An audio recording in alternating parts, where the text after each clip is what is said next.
जय हो गणेश।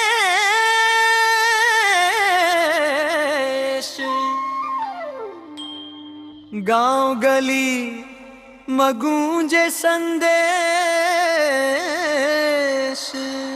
नाचागा संग तोर भगतन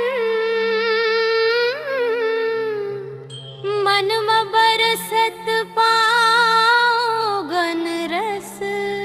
जय हो गणेश।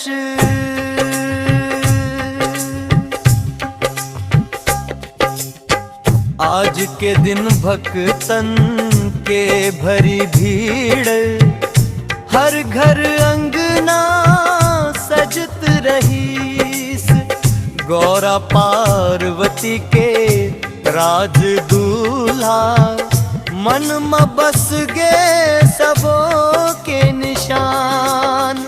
आशीष मांगत आहू बप्पा, सुख संपत्ति बर दे दान।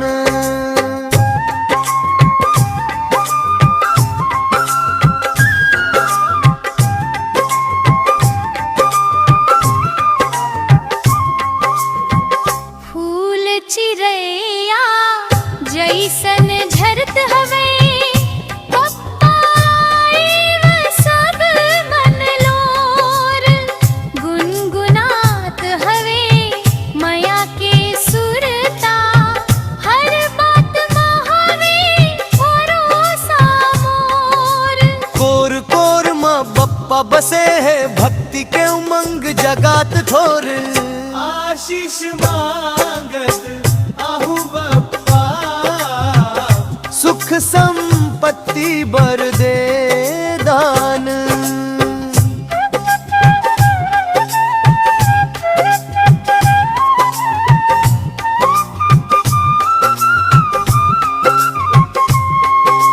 गावे नच्चे सब मन खुल के, देवतार राजा आए हैं आज।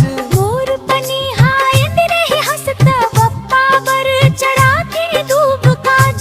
हवा में घुल गे उत्साह, हर घर होवत है उजियार।